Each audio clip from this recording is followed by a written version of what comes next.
Hey you guys, welcome to the Bremen Campbell 12 YouTube channel, the place for all your comic book and anime reviews. And today I am going to be talking to you guys about the Promised Neverland Season 2 and how much of a hot mess it pretty much is. So there are a lot of anime onlys who are talking about the Promised Neverland. A lot of people who are complaining about our manga. I wanted to make a video as an anime only, talking about where I have problem with the Promised Neverland just on its own, without going into all that manga stuff that everyone else keeps going into. Because I know that like people keep saying like this character is gone, this character is gone, this arc is deleted, all that other stuff, and I'm sure all that is very true, and I just want to judge on its own, see how I feel about it. That's the whole reason why I want to watch it. I also want to see just how it sounded like a pretty big mess, if I'm being honest. And I kind of wanted to see how big of a car crash it was. So going into it, the Promised Neverland season one. It's a pretty good season. It's a very solid, like, see, there's a lot of tension in season one. There's a lot of characterization in season one. The whole thing with Isabella is really great. I really dug the character of Isabella. I really enjoyed that dynamic that they had with the kids, and like her as an antagonistic force, and she really felt scary. A lot of the antagonists in season one felt scary, and right there and there, it was really great. Um, so, which is why when I talk about Promised Neverland season two, it is such a, it's so different for one thing, but bigger than that, it's also so incredibly boring. Oh my god, I was so bored throughout these 6 episodes of Promised Neverland. Like, so incredibly bored. Okay, so like the first 2 episodes are actually like pretty decent. Like they aren't like the greatest thing ever, but like they're decent. Like they're building up this mystery with demons and everything, and the kids find this little place and they hang out there for a bit, which gonna get into that whole thing because there's a problem that is, I think, is the real biggest issue why this season is so boring to me, at least for that first half. Like why all that was so freaking boring, and I really did not care. Um, but yeah, I just felt like in season two with the Promised Neverland that uh, okay, so the first 2 episodes we're like we're dealing with these whole demons. We're dealing with the characterization here, and the characterization is really good. The demons are interesting. Um, they they have like this whole religion thing that's going on, and it's really interesting. And talking about how they don't eat like humans, and a lot of interesting lore is being built in these first 2 episodes, and I'm really digging this lore. I'm interested. I'm invested in this little story that they're telling these kids, and I'm just like, this is really interesting. I kind of can't wait to see more of it. I want to see where this all really starts to go, because this is really interesting conceptually, and it really is pulling me into the storyline quite a bit. And then the Promised Neverland. After these 2 episodes, they leave. They leave, right?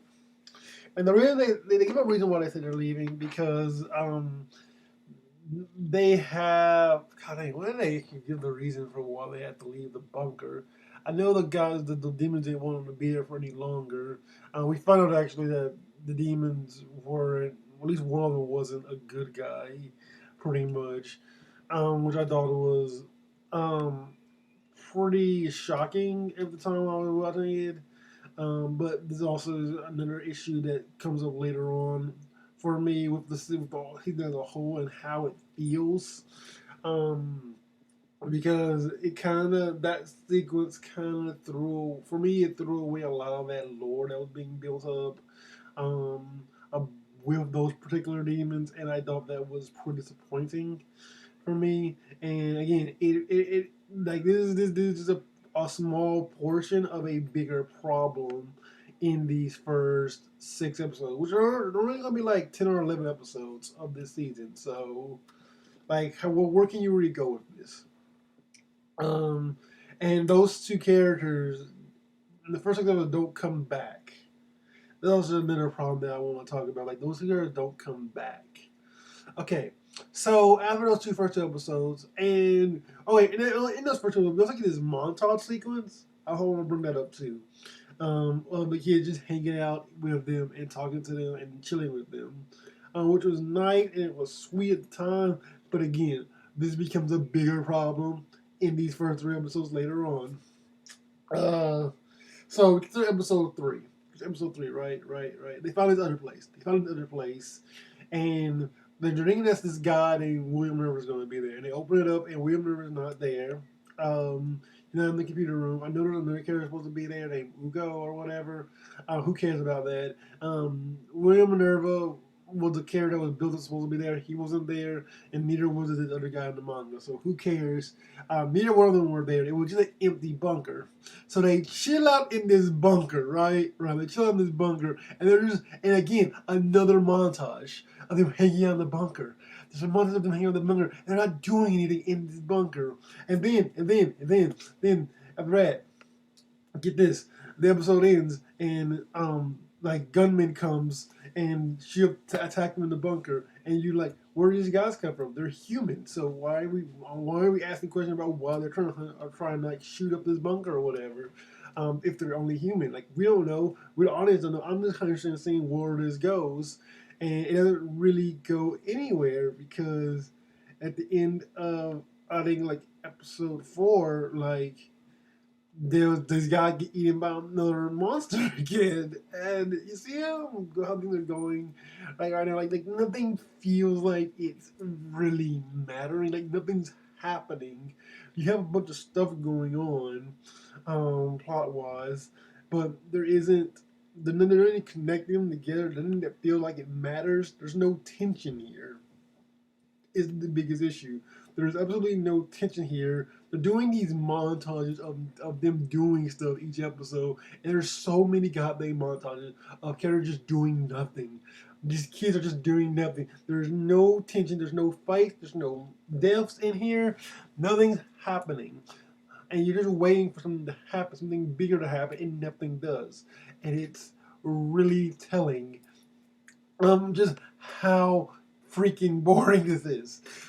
So then in episode like 5, they do like a time jump, and they're telling the story. You just like we're chasing with these demons, and you don't know even how they got these like demon armor. They just have them now, so whatever they're, and they're trying to make us emotionally invested in the demons. Only for that to end up not going anywhere. It also doesn't really work for us to be emotionally invested in them because again, you just told us in the first 2 episodes that the demons are bad guys anyway. Like like those guys at the beginning of the season, were really like, but they were acting really nice, but they had their own motives as well to eat humans. So you told at the end of that was the reason for that, and you're trying to get invested in demons in this episode, and it's just not working.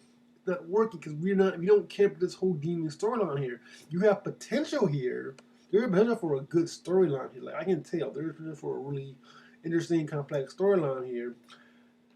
But it's not working. And then you get to episode 6, and Norman's like, "Hey, I want to genocide all the demons now. Like, I just want to commit genocide on all the demons. I hate them. They experimented on me or whatever." And you're like, "Okay, something is going to happen here, right." But the problem with this whole genocide plotline is that again, we don't care about the demons. You haven't made me care about the demons. You're just showing me stuff, and you're telling me stuff. That's another thing. It was also like they just started blurring out a bunch of stuff, like spewing like what happened to Norman all this time, and we don't get to see what happened to Norman. We just see him tell us all this stuff. It's breaking the whole show not tell rule that you're supposed to have by just telling us what happened, and it's so freaking boring, and nothing happens. That's my biggest problem with this season. Nothing has happened. Nothing of consequence has happened. There is no tension. Their fights are nothing. You know they're gonna make it out the way. Like just in the first two episodes, ran a demon, like they ran this shooter guy and got away. Like nothing has happened that has made me feel invested in this storyline. So because of that, I don't care. I physically don't care. But yeah, that's pretty much my rant on the Promised Neverland season 2. Let me know in the comments what you guys thought about the Promised Neverland season 2. If you guys have any similar issues with this season, and I will catch you guys later. Peace out.